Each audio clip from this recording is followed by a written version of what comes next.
Dalam nama Bapa dan Putra dan Roh Kudus. Amin. Allah yang penuh kasih, kami bersyukur kepadamu karena Engkau memberikan kepada kami contoh bagaimana kami harus hidup dalam iman, dalam persahabatan dengan Yesus. Santa Marta, Santa Maria, dan Santo Lazarus, sahabat-sahabat Yesus yang mendengarkan, menjalankan apa yang Yesus sampaikan.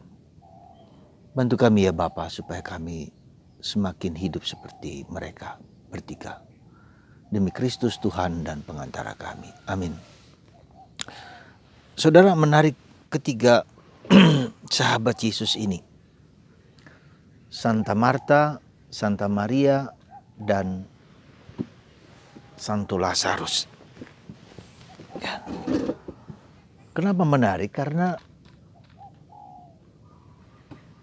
tempat mereka, rumah mereka menjadi tempat persinggahan Yesus.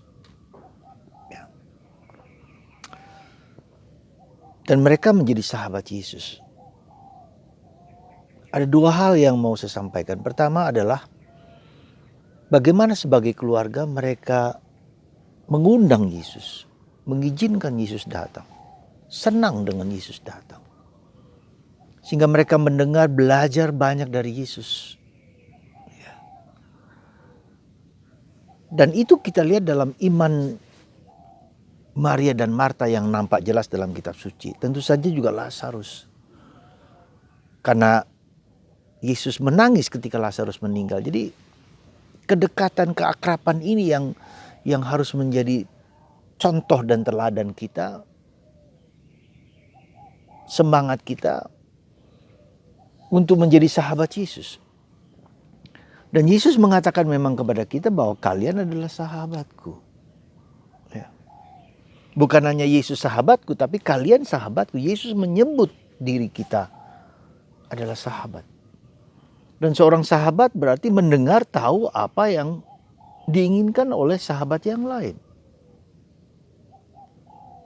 Nah, ini menjadi pertanyaan kita, apakah kita sungguh sahabat Yesus dan kita tahu, kenal pribadi Yesus, kehendak Yesus, hati Yesus, kemauan Yesus? Bukan kemauanku. Jadi bagaimana kita berusaha berjuang bergaul dengan Yesus?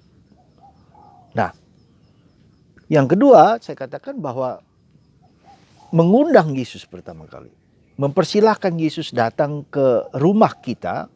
Bisa juga secara fisik, bersama-sama anggota keluarga. Tapi bisa juga secara spiritual. Kita mengundang Yesus untuk datang, untuk berdialog, untuk Yesus mengajarkan sebagai guru kepada kita. Dan kita mendengarnya. Entah itu lewat kitab suci yang kita baca, kita renungkan, kita gauli, kita akrabi. Tapi juga bisa saja dalam percakapan batin, conversation with the voice of God. Ya.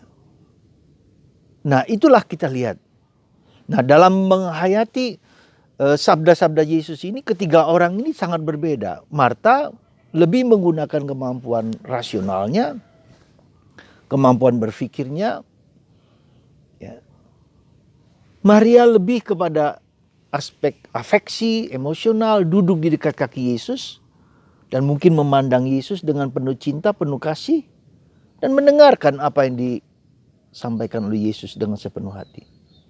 Dan Lazarus, kita tidak tahu apa yang terjadi. Tetapi saya kira dia adalah seorang yang kombinasi antara Marta dan Maria. Lebih tenang, lebih diam, lebih tidak banyak bicara. Tapi mungkin dia juga pelaksana sabda, pendengar dan pelaksana sabda pada saat yang sama. Mungkin lebih tua dia. Nah, jadi saudaraku yang terkasih, apa yang sebetulnya, jadi kita semakin lama melihat pribadi-pribadi ini, tapi semakin lama semakin masuk. Sebetulnya bukan hanya Maria pribadi dan Marta pribadi dan Lazarus, tetapi ketiga ini merupakan kombinasi di dalam diri kita masing-masing. Ada Marta di dalam diri kita. Kita harus labora, kita harus bekerja, kita harus menjalankan tugas kita sebagaimana apa adanya, apapun juga. sebagai suami, sebagai istri, sebagai apa, melakukan kerja. Tapi juga dalam kerja itu kita harus mengkombinasikan, mensinergikan, mengintegrasikan dengan doa. Mendengarkan apa yang menjadi kehendak Tuhan di dalam kerja-kerjaku itu.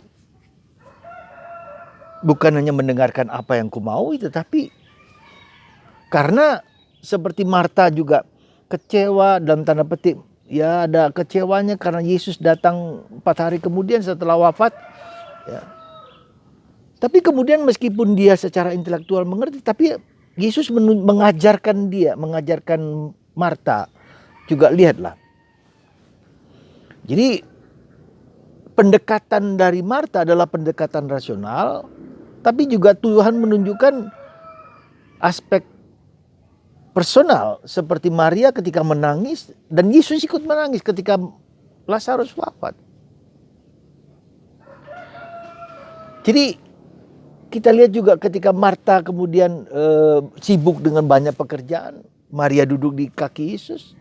Jadi ini kita lihat, ya, kedua-duanya tidak saling bertentang, tapi saling melengkapi satu sama lain, dan itu menjadi pribadi kita. Ya. Dalam perspektif pendekatan rasional, pendekatan afeksi, kontemplasi, tapi juga pendekatan diam dan hening seperti Lazarus, seperti Yosef. Tidak banyak bekerja, tidak banyak omong, tapi bukan tidak banyak bekerja, tidak banyak omong, tetapi mendengarkan, meresapkan, dan menjalankan.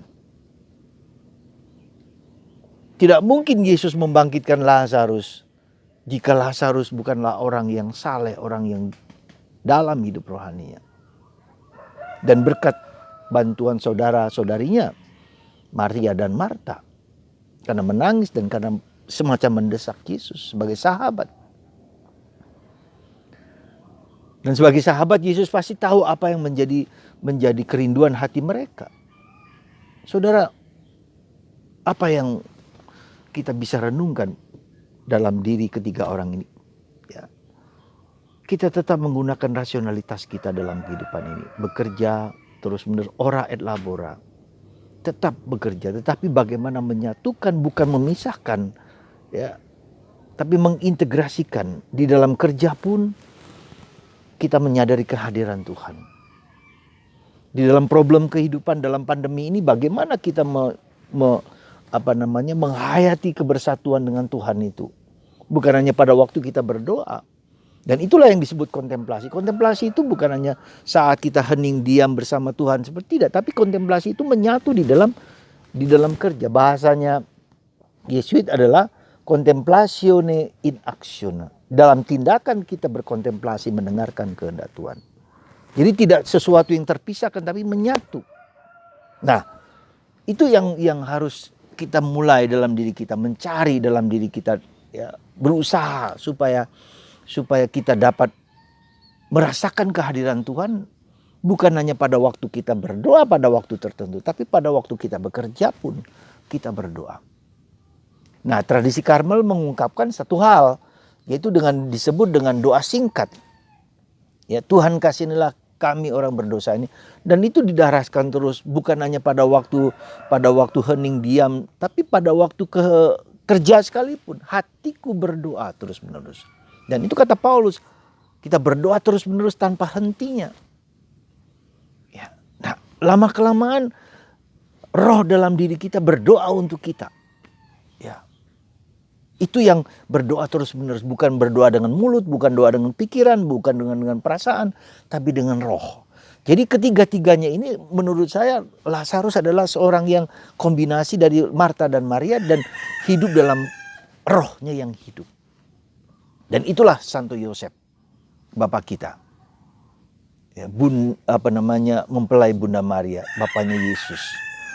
Hidup dalam roh. Roh kita hidup. Roh yang dalam diri kita berdoa untuk kita. Caranya tadi saya katakan, mari kita daraskan. Ya, datanglah Roh Kudus. Orang Islam menyebut rapalkan. Ya, rapalkan, datanglah Roh Kudus, datanglah Roh Kudus, datanglah Roh Kudus. Kita latih sampai roh dalam diri kita berdoa untuk kita. Dan itulah yang saya sebut dengan kontemplasi. Jadi kehadiran Tuhan tidak hanya dirasakan pada waktu kita memberikan waktu khusus, tapi di segala kehidupan pekerjaan dimanapun. Dan ketika kita merasakan Tuhan hadir di mana-mana, tak ada satupun yang dapat membuat kita takut, yang membuat kita gelisah. Maka di masa pandemi ini saya mengajak Anda sekali lagi doa singkat itu. Darah dan air yang memancar dari hati kudus Yesus, sembuhkan aku dan keluargaku. Darah dan air yang memancar dari hati kudus Yesus, sembuhkan aku dan keluargaku. Kenapa darah? Jadi kita ingat ketika Allah Yahweh meminta kepada Musa untuk mengoleskan darah di ambang pintu rumah-rumah orang Yahudi. Supaya malaikat maut tidak masuk ke dalam, tidak mematikan mereka semua. Nah, demikian juga ambang pintu kita, rumah tubuh kita itu apa? Mulut kita. Maka kalau kita mendaraskan darah dan air yang memancar dari hati kudus Yesus, sembuhkan aku dan keluargaku, aku dilindungi. Jadi jalankan itu saudaraku terkasih dalam masa pandemi ini. Darah dan air yang memancar dari hati kudus Yesus, sembuhkan aku dan keluargaku. Ketika Anda sakit COVID-19, daraskan itu. Ya. Ketika pikiran, hati, kemudian mulut kita tidak bisa berdoa ketika kita sakit pandemi COVID itu. Kita tidak banyak bisa berdoa, tidak bisa banyak punya buku, punya apapun. Tapi hati kita tetap berdoa. Ambil rosario, darah dan air yang memancar dari hati kudus Yesus. Pelan-pelan daraskan, rapalkan dan teruskan. Semoga dengan begitu maka hidup rohani kita tumbuh dan berkembang. Secara simpel, secara sederhana. Begitulah yang kita lakukan. Nah, nanti dari sana kita akan dibimbing oleh Roh Kudus untuk bergerak untuk semakin mencintai Allah dan semakin mencintai sesama dan semakin mencintai sabda Allah, semakin mencintai Yesus. Tuhan memberkati Anda. Semoga kita semua hidup seperti Maria, Marta dan Lazarus dalam hidup kita sehari-hari, dalam keluarga kita. Tuhan memberkati Anda dan menyembuhkan Anda dari segala macam penyakit apapun juga. Bersandarlah kepada Tuhan dalam Bapa, Putra, dan Roh Kudus. Amin.